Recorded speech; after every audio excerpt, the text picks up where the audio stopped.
I have already done several videos talking about logic of English foundations, levels A, B, and C in particular. I have not used D.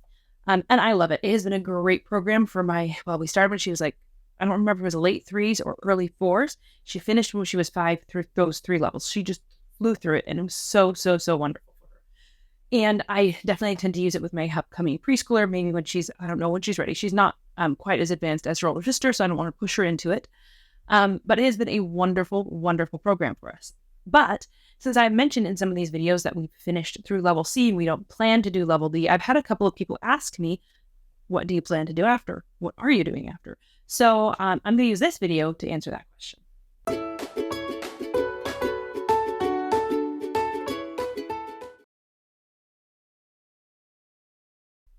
Hi, and welcome if you're new. Welcome back if you are not. I am a young homeschool mom, second generation homeschooler. I have 3 littles. One's just a toddler running around, almost 2. And then I have a kindergartner who is doing kindergarten and a little bit first grade material, and a preschooler. Like I said, we finished last year Logic of English Foundations level A, B, and C for the last year and a half with my older daughter, and it was wonderful. But doing some research, I decided not to use level D. I wanted Logic of English Foundations specifically as a reading program. I wasn't as much interested in the grammar or writing component for that particular program. I wanted to use other things for that. So in sharing what we're using now and what I want to use, I'm kind of doing this in 2 parts. I'm going to show what we've moved into since we finished. But because she finished early, most people do not finish Logic of English C in kindergarten. I feel like that's far more common to be first grade, maybe even second grade material for a lot of kids. So because of that, I haven't been able to move her directly into what I want to use a little bit more permanently. I feel like this year has been a little bit more of a bridge or stepping stone. And even next year is going to be a little bit like that as well before we finally move into what I plan to settle into permanently. So I'm going to show what we're doing this year kind of as a follow-up to what we've done. And then I'm going to show what we plan to move into. So hopefully that makes sense. This year, I really wanted to focus on reading. That's what it was about. I just wanted to cement that reading. So I picked we tried several readers. I got Miss Lady's readers from the library. I was just having her read to me a lot. I'm trying to figure that out. But I finally picked up these McGuffey readers, whose recommendation. And we are about halfway through the first one. So I think we'll probably go at least partway into the second one this year. And we're not using this as a reading program, but merely as readers. So if she reads it aloud to me, we practice with her comprehension, because while she reads super fluently, her comprehension is a little bit lower. So we practice comprehension. We practice any punctuation that shows up in here. We practice just any details that she skips. I can see if she's struggling with certain words or certain combinations of words, and we can work on those. So that's what we're doing for reading with her. And I'm enjoying these. These are working well. And then for the, just cementing of the phonics practice that she's learned in Foundations, I am using some of these Explode the Code books, I think level 4 and up for where she's at, just to kind of re-cement some of the concepts that she's learned in Logic of English. It's not a perfect matchup, but it definitely covers some of the same things. And so these are quick work pages that she does. They work well. And I feel like it just keeps some of those rules in her mind. She doesn't kind of just lose them because we did them so early. And then I feel like the other component of Logic of English was handwriting. She learned how to form her letters. So we've just picked up Zaire Blozer's handwriting, really simple work pages to just kind of keep her formatting them correctly and being more precise with them. So this is just, now that she knows how to write her letters, this is really more of, let's write them neatly. Let's just this, copy work. And they're, again, short and easy to do. Then the other component we've added that wasn't in Logic of English C, and sorry if you hear some background noise, there's some people in the main areas. Hopefully that's not too distracting. But the other component that wasn't in Logic of English C, but kind of moved into D, and since we didn't move into D, I started, was a grammar component. And I wanted to start really gently with her. She's in kindergarten, and I have loved what we've been doing. This has been working so well. But that would be first language lessons, the well-trained mind level 1. This book is such a gentle start to grammar. So gentle. If I were going to start with this with a first grader, I would probably do 2, some days maybe even more lessons a day. It's that gentle and that quick. These are 5-minute lessons max. So this has been a really good, just slow, gentle introduction to the kind of grammar aspects of language arts. So that is what we're doing this year for our kindergarten year. Like I said, she just finished so early. I don't feel like I can jump her into writing, even though like level D's does start a little bit more writing. I can't jump her into hard grammar. I can't even the grammar I want to use, she's not ready for. And then I can't jump her into spelling yet, really, not the way I want to. The program I want to use, I want to start in first grade. So this is kind of like a holding year. Let's just reinforce what she's learned and not lose things, but I'm not really pushing too far forward with things. So next year, first grade, what do I plan to do? I'm going to continue with these McGuffey readers, I think. As long as they're going the way they're going now, I think these are just good practice reading that slowly advances as you go through. And so I like that. Then keeps challenging her, keeps me knowing what she needs. So I think we're going to keep going with those.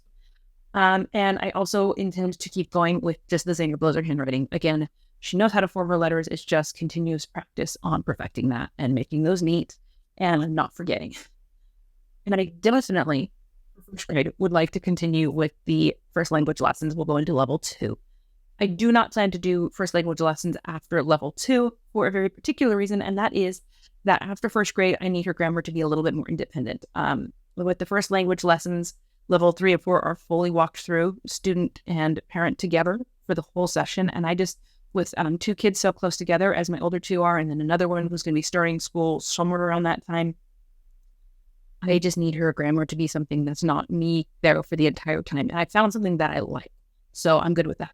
But for first grade, I plan to finish this and do levels 1 for kindergarten, level 2 for first grade. And then I feel like this will give me a good basis on which to start, what I want to start on a hopefully permanent level, be her grammar all the way through. These are all plans. Hold them loosely because you never know exactly how they're going to happen. But at this point, this is the research I've done. This is the plan. If things change, things change. But also first grade, we're going to start spelling. And I'm going to throw a picture of the spelling that I have chosen here. So it's Building Spelling Skills, and it's by Christian Liberty Press. I like this curriculum. I've looked through several of them. And one thing that I like about it is their spelling lists are built often, not 100%, but the majority of spelling lists are built on spelling rules, which ties really well into Logic English and all the rules that she's learned for reading and spelling. And I have this Uncovering the Logic of English, written by the same lady who wrote the program Logic of English, in the back of it. And it has an entire list. Let's see if I can get it right.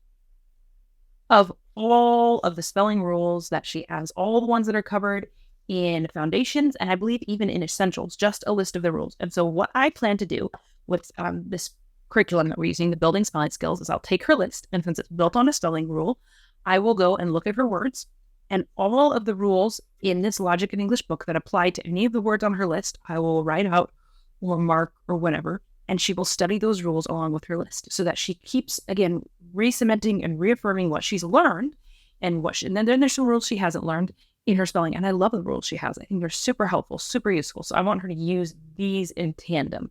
And I plan at this point to stick with that spelling curriculum as long as it works for us. I like it. It's one work page a day. I think it's 20, I don't remember how many units, maybe 26 weeks. I'm not really sure. One worksheet a day with the spelling rules, and I think that will work well. So as long as that works for us, that's going to be our plan all the way through. Then with writing, Logic of English D starts bringing in a little bit more writing, I believe, but not really much. I don't think it actually does much. In fact, I think that's one of the pieces that people say they start bringing things in alongside Logic of English as their children get older because they feel like it doesn't have a lot of that. So what we plan to do for writing for first grade, and I think probably first and second before I move over, for sure for first, I'm not sure about second, is the Well-Trained Mind, Susan Weisbauer, Writing with Ease. This is super gentle again. This is a very easy approach to writing. It's 4 days a week, and they read, you would read a section, they narrate, and then they practice copying sections. So essentially her premise with this is that kids at this age aren't really ready to start full-on creative writing. And so basically they have them narrate what they've heard, the process of getting their thoughts out while you write that down. And then they do the copy work from there. So it's kind of breaking it into steps. Instead of having to think about what they want to say and write it on paper at the same time, she breaks it up into thinking about what they want to say while you write it for them, and then getting it on paper. So again, I think this is going to be a really soft start to writing. And I'm good with that. First grade is first grade. She doesn't need to have to do duty writing program. And then, like I said, I think I'll probably use this in second grade as well. And then toward third, again, maybe second, but third, I want to go with AEW. Again, that's a few years out. Plans change, but the plan is to move into AEW for a writing program when she's ready for like more solid writing curriculum. Which leaves me with only one more piece of curriculum to talk about, and that is into second grade. So I've showed you what I want to do for grammar, for kindergarten, and first. I want to use that first language lessons. But then I said I want to switch over to something that's going to be a little bit more permanent for her grammar. And my plan at this point is going to be to switch over to this Growing with Grammar on a Jack Chris publishing. This is not super common or super popular, I don't think. But looking through this, I like it. After level 2, they come with, so level 1 and 2, I believe, have inside the lessons, they have like a little lesson written to the student and then some work pages. After level 2, it comes with like a separate manual that has the lessons written in it, and the work pages are in a separate book. So they're 2 separate books. What I like is this is written to the student. This is written by a homeschool mom who needed something that worked better. Another thing I like is this teaches diagramming, and not everybody agrees with me, but I want my kids to learn diagramming, and it was something that I liked about this. I think I plan to use this. I have my student read the section as they're old enough. When they're young, I'll probably do it with them. So, but as they get older, they can read the section, and then I want them to come to me and tell me what they learned. I want to know that they're reading and that they're comprehending and understanding. And if they can express to me what they learned, then they can go to their work page by themselves. And that way, it leaves them a little bit more independent, but they're still not just a floating island by themselves, feeling lost. And I should be able to tell when they come and tell me if they've comprehended what they read. So I think that's all the pieces. And hopefully that was understandable. I'll try to leave links below by grade of what I intend to use. Again, I use the word intent because while I have a plan, plans change, but that's my intent, and I really like what I've chosen. I'm really happy with it, so I don't see any reason to change it, but you never know. But by grade, I'll try to link below these different items so that you can see them. I'll also link below any other Logic English videos that I've done in case you're interested in those. If you have questions on anything that I've said, or if you like or don't like any of the pieces of curriculum I've mentioned, please comment below and let me know why. And if you have any questions as far as the Logic English Foundations levels A, B, and C that I can answer or do future videos on, please let me know, and I'd love to look into those as well.